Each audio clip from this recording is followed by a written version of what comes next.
Vida Digital, com Vini de Oliveira. 50 anos do homem na Lua, a chegada mesmo vai fazer no sábado agora, né? Hoje é o aniversário de 50 anos da partida e a gente pensou em refletir sobre a evolução da tecnologia de lá para cá, porque a tecnologia que levou o homem à Lua seria uma piada hoje em dia, né, Vini de Oliveira? Boa tarde. Boa tarde a todos, com certeza, viu, Carlinhos? Porque um computador com 2 KB de RAM não é inimaginável isso hoje em dia. Pois é, isso é uma polêmica tão grande, Vini. Tem um monte de gente que não acredita que o homem foi para a Lua. Deve ter um monte de mensagem aí, né? Tem um monte de mensagem aqui no WhatsApp, a gente falou sobre isso no finzinho lá da coluna de política. O Suetônio lembrou de uma pesquisa que foi divulgada que diz que de cada 4 brasileiros, um não acredita que o homem realmente foi à Lua. Isso não é só no Brasil não, viu? No mundo todo tem essas pesquisas. Existe esse movimento todo, né? E aí o pessoal fala das pegadas, da bandeira, do vento na bandeira. Enfim, tem um monte de teorias e de argumentos de um lado e de outro também. E aí a gente fez uma enquete aqui, provocou o nosso ouvinte para saber o que o nosso ouvinte pensa do assunto. Da última vez que eu vi as mensagens, estava ganhando quem não acredita. E não acredita. Mas aí o jogo virou e agora, com as atualizações... Está começando a se ajustar. Não, empatou, mas rapidamente agora quem acredita é maioria. Algumas mensagens, só para você ter uma ideia.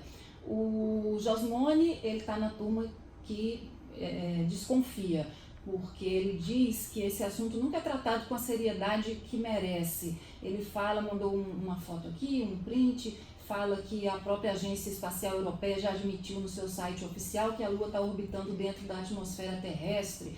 Fala da Blue Marble 2002 no site oficial da NASA, diz que se encontra diversas colagens, Ctrl+C, Ctrl+V, feitas no Photoshop, e aí o print que ele mandou realmente é dessas, as marcações dos lugares e tal. E aí tem o Geraldo dizendo: homem na Lua, maior fake de todos os tempos. O Pedro diz: a única pessoa que vai à Lua é minha esposa, para onde eu levo ela todos os dias. Olha, romântico, que romântico. Pedro. Cadê os que acreditam? Reginaldo Ferreira também está nos que não acreditam. Se o homem foi à Lua, por que ele não foi de novo? Foi medo de voltar.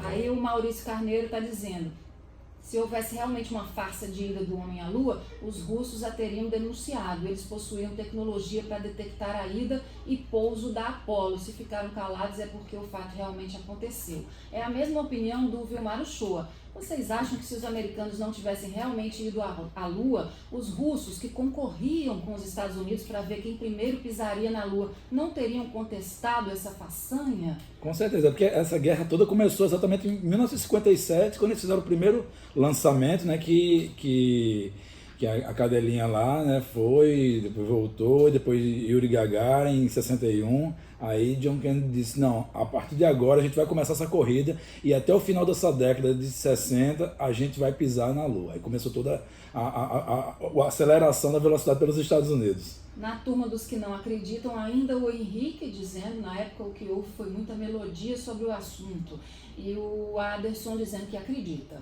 Então o pessoal está dividido, ligeiramente tendendo mais para os que acreditam, mas parece que está mudando de novo, viu? Ele não para de chegar. Só demonstra a audiência, né? Que realmente é um monte de gente contribuindo aí com o nosso trabalho. Aliás, obrigada a todos que estão participando aqui, isso é muito legal, essas né? ideias conosco. E a tecnologia? Vamos lá, diga aí para nós. Nossa, é muito legal escutar o pessoal comentando sobre isso aí, né, Carla? Porque é um assunto que para alguns ainda é controverso, realmente existe muito debate sobre isso aí, mas inegável, antes de qualquer coisa, que toda essa corrida espacial aí, por ambos os lados, que na época da Guerra Fria estava aquela briga União Soviética e Estados Unidos, muito do desenvolvimento tecnológico que nós temos hoje foi por conta de toda essa velocidade, né? Então tem muita coisa que a gente usa no nosso dia a dia hoje de forma muito transparente e que veio exatamente desse momento aí. Micro-ondas, panela de teflon, aparelho dentário hoje em dia, que você chega e tem esses aparelhos transparentes, é uma tecnologia para proteger a antena, o GPS que nós utilizamos. Então, enfim, tem tanta coisa que vem desse processo aí, mas o que sempre me chama muita atenção, sempre que eu releio sobre esse assunto, era realmente sobre o computador, né, da época, porque um computador com 32 quilos, com dois 4K de memória RAM, não existia disco rígido, eles não tinham disco rígido, então durante o processo do pouso, quando eles estavam organizando o trajeto para começar a fazer o pouso, o computador começou a reiniciar e travar, dar erro. Então imagina o pânico desses caras, 3 caras a milhares e milhares de quilômetros de casa e o computador começando a travar. A gente vivencia isso muito com Windows, né? Em casa a gente desliga, reinicia. Imagina 50 anos atrás como é que seria isso, né? Então, hoje nós surfamos nessa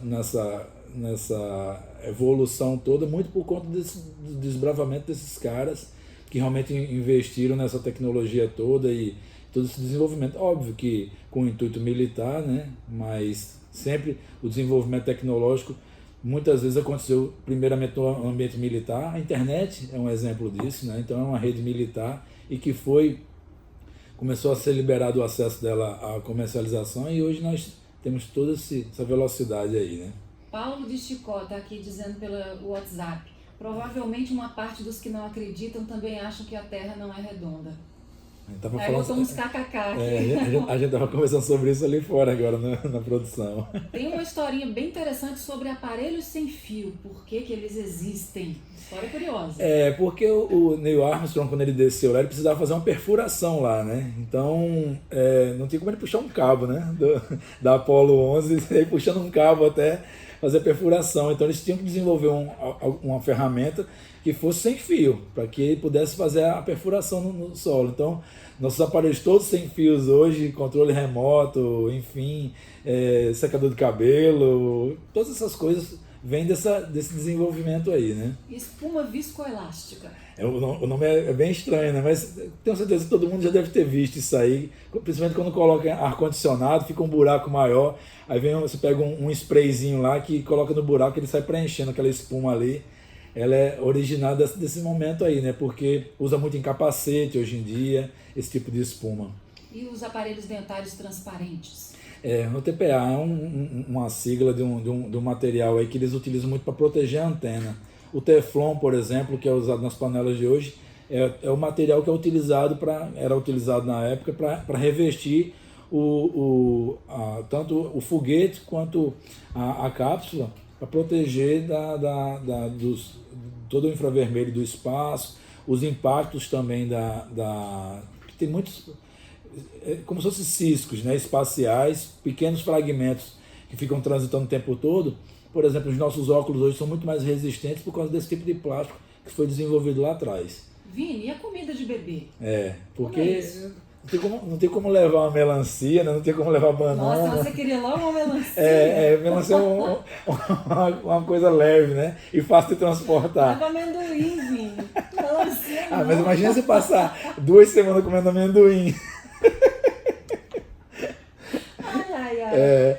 Então, os caras tinham que desenvolver algum tipo de alimentação específica, né? Então eles desidratavam os alimentos aí e aí começou a se desenvolver isso. Na década de 80, quando houve a melhoria dessa comida de bebê, eles descobriram algumas bactérias que ajudam na conservação do alimento, mas antes disso a comida era muito parecida com a comida de bebê que os astronautas levavam para esse dia a dia deles lá nessa aventura, né? O Severino Ramos está dizendo, quem tem a minha faixa etária sabe que essa desconfiança sobre a ida do homem à Lua sempre existiu, mas o homem foi à Lua sim. Muitas coisas que temos hoje foram graças à ida do homem à Lua.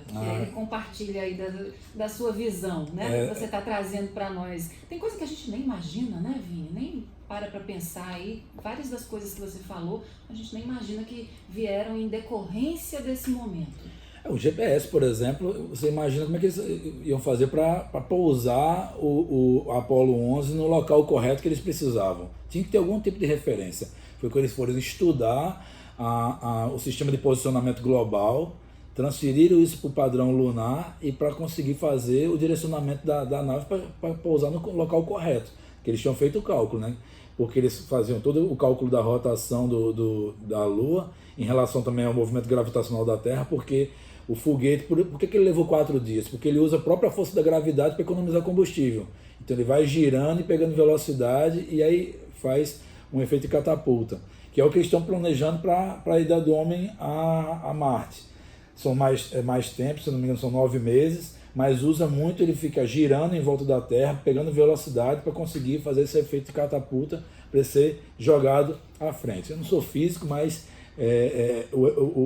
a explicação mais ou menos técnica é isso que eles fazem. Tem um ouvinte aqui que comentou, foi à Lua sim e vai a Marte também. E o Sidney, lembra que a gente falou no começo sobre a tecnologia, como é em relação aos dias de hoje, né? Eu até usei a expressão piada, né? Seria uma piada e tal. E o Sidney está dizendo que há mais de 500 anos os portugueses e espanhóis atravessavam o Atlântico em embarcações cuja tecnologia para os tempos de hoje era bem primitiva, mas fizeram. Assim foi com a Lua, ele diz. E que até hoje continuam utilizando, né? Sim. Porque se houver qualquer tipo de falha num barco, se ele tiver, hoje em dia são mais eletrônicos, tem um GPS, mas até muito pouco tempo atrás, se houvesse qualquer falha completa no barco, eles iam para as mesmas tecnologias que os antigos navegadores faziam, de se guiar pelas estrelas, né?